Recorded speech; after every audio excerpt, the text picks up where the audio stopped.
Hello, Fox Fairy, where I talk about marginalized subjects from a marginalized viewpoint, while I learn to draw. Hey, today we'll be talking about the LGBT community, and what it means to be LGBT, and what these labels mean. We will be going over the most important labels, starting with lesbian, going down to gay, bi, trans, non-binary, virameric, and feminameric.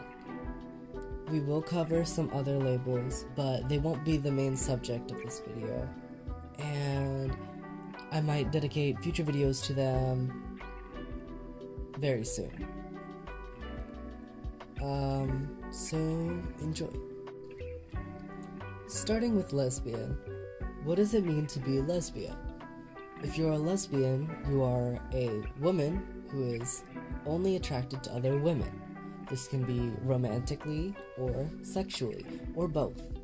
If you are a woman who's attracted to women and non-binary people, or women and non-binary people and men, or women and men, you could call yourself sapphic. Or you could call yourself bisexual, since sapphic falls under the, well, I guess bi falls under the sapphic umbrella in this case, if you are a woman. If you are a non-binary person who's attracted to women, then you would be feminameric. And if you are a non-binary person who's attracted to non-men, you would be trixic. If you are a non-man who's attracted to other non-men, you would be gynosexual, which is completely different from being a gynophiliac. Completely different things. Up next, what does it mean to be gay? If you are gay, it means you are a man who is exclusively attracted to other men. This does not include bisexuals, and this does not include women. It means you are a man who is exclusively, either romantically, sexually, or both attracted to another man. If you are a man who's attracted to men and non-binary people, or men and women, or men, non-binary people, and women, then you would be a Killian. If you are an N-bin who is attracted to men and non-binary people, or men but not exclusively men, you would be Tauric. If you are a non-woman who is attracted to other non-women, then you would be androsexual. Up next is bisexual.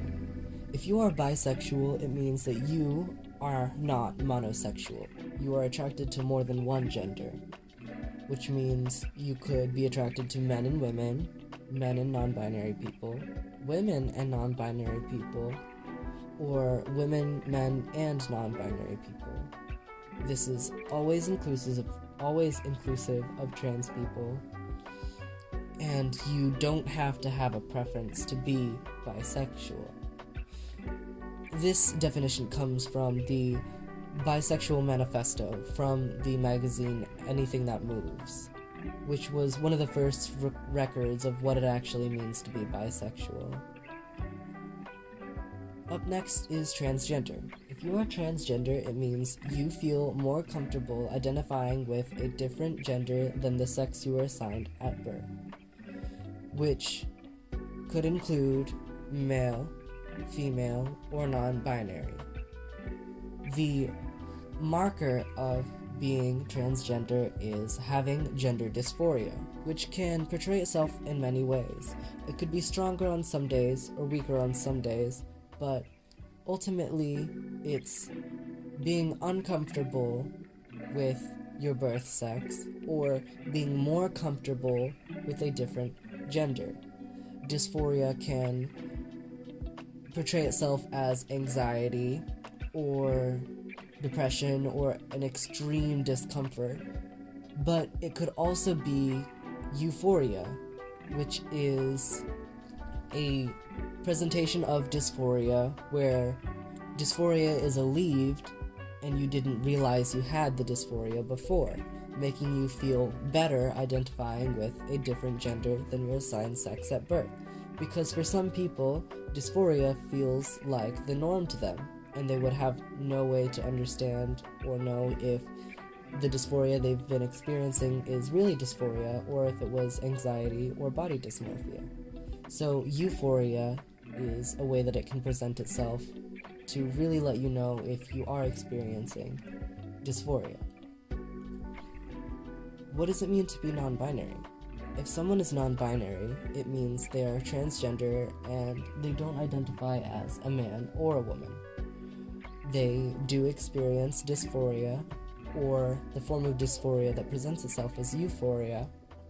Xenogenders, however, normally aren't included in this definition, considering that they were made to be against the idea of gender itself.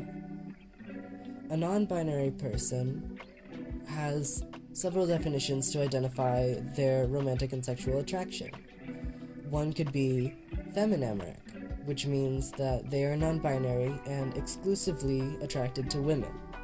One could be virameric, which means they are a non-binary person who is exclusively attracted to men. These can be romantic, sexual, or both. If that attraction isn't exclusive and you are attracted to women, then you would be trixic. And if that attraction isn't exclusive and you are attracted to men, then you would be tauric. Now, those are all labels. Labels are something you put on top of your sexuality, your romanticism, and your gender to define it. The sexualities that we put labels on top of include homosexual, bisexual, asexual, heterosexual, diameric male, and diameric female. And the genders that we put labels on top of are man, woman, bigender or duosex, and agender or null sex. You could also say demigenders like demi-man or demi-woman, also known as demi-boy or demi-girl, which are forms of bigender or duosex that place you closer to one side of the gender spectrum. I hope this was useful to anyone who was trying to learn more about the LGBT community or what it means to be LGBT or what the labels mean. If you would like to know more, then go ahead and check out my channel. I'll be publishing more videos when I have time. Thanks for watching, and if you were to subscribe, that would be very much appreciated.